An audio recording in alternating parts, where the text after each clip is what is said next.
Was good with it. It's your homie Mac. Like, share, comment, subscribe. I'm over here reporting live from the Dogon, as always. Real quick, I want to get into this, the 50 Cent Instagram post about Oprah Winfrey. Essentially, let me preface it by saying this. Irrespective of your race, irrespective of your gender identity, orientation, I don't condone any type of sexual abuse, any type of sexual manipulation, anything that is unwarranted or illegal. I don't condone it in any capacity. Again, irrespective of whatever societal title or societal classification you identify or fall under. I don't condone it in any capacity. And I say this because I feel like a lot of times when I've had debates with feminists, it's always, well, y'all are, black men are just mad because they're going to jail for it. And if they could get away with it like a lot of these white men are, it wouldn't even be a problem. It wouldn't be problematic. And my thing is like, no, wrong is wrong. Again, irrespective of race, class, gender, sexual abuse, sexual violence of any kind is no bueno. My issue is, to piggyback off of what 50 Cent said, let me get to what 50 Cent said. 50 Cent essentially said, how is it that Oprah is going after all these black men? She has consistently she had a lot to say about the Gayle King R. Kelly interview. I don't know if Oprah was directly affiliated with that, but she had a lot to say about that. The whole Neverland thing about Michael Jackson and his sexual accusers. She was in the middle of that, and I think she's actually executive producing after Neverland. And my thing is, you have pictures with Harvey Weinstein, who has been just a cornucopia, just a a vast list of women. A fortuitous list of women. Let me use my GRE words I've been studying. Have come against him and made claims of his sexual harassment. I think he's going to make like a $25 million settlement.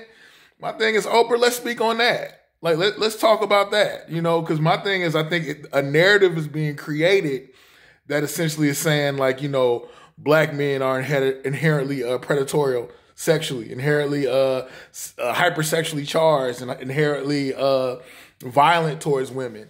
And I think that's a dangerous narrative because I feel like, people, the way the media works, I would say the media is the fourth branch of the government. The media really, it affects people on a subconscious level. I think the media shapes a lot of people's reality. And my thing is, I've always had debates with feminists when they want to, or when Very Smart Brothers released that article talking about black men are the white men of black society. I always contend against those things because I feel as though this all boils down, when we talk about patriarchy, when we talk about this power and societal infrastructure, this is not, these things are not predicated or controlled. This narrative is not controlled by black men. This thing is controlled. America, as we know it, was built for wealthy white men to own property and to own land.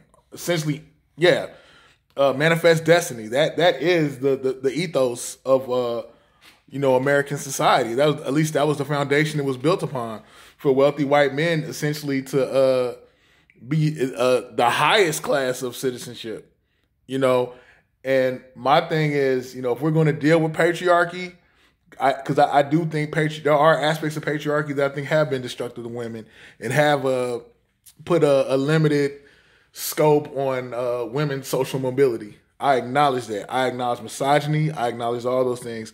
But as a black man, you're not going to sit here and tell me black men are like the cause of this. We are the effect of a lot of things that are going on in American society with policies and racism, systemic racism, institutional oppression. with the fact. I'm just saying, like, this country functions off of power, wealth, resources. I don't know of any institutions that black men collectively have that negatively that essentially mitigate anyone's political or social reality, that pretty much puts a ceiling or oppresses any dynamic within society, any demographic within society. If it's there, I don't know. You know, I'm willing to learn. Hit me in my inbox, email me, mackwarbucks@gmail.com, leave a comment, let me know. But my thing is, again, like, I can't just sit back and be cool with this whole narrative that just black men are like these ubiquitous just monsters that are just ever present, that are just controlling women's reality and that's oppressing women and oppressing children. I can't buy into that. I'm sorry. And my thing is, I'm all about balance. I have no problem with Oprah trying to bring light to women being intimidated and oppressed and hypersexualized and attacked by men. I have no issue with that. You know, we need to bring light to things in society that are nefarious, pernicious, destructive. We need to shine light on that so the narrative can change and we can live in a truly just society. I have no problem with that. But my thing is, let's not pick and choose when we're going to shine light on things and when we're going to turn our back at things, if it's the same thing. And that thing that I'm talking about is, you know, the sexual harassment, the sexual violence. And I think if she's going to do that, again, I have no problem. My thing is, be balanced in your narrative. Because essentially, you're not even going after these, the Harvey Weinsteins or, again, Harvey Weinstein or Epstein. You know, this man had a whole circuit, a whole underground black market pedophile ring going on. And Oprah has not even gave any type of, there's been no type of implicit suggestion of her doing any type of documentary on that. And that kind of proves, that speaks to my point.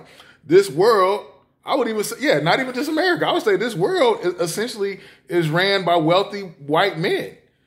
You know, wealthy white men with an infinite amount of resources.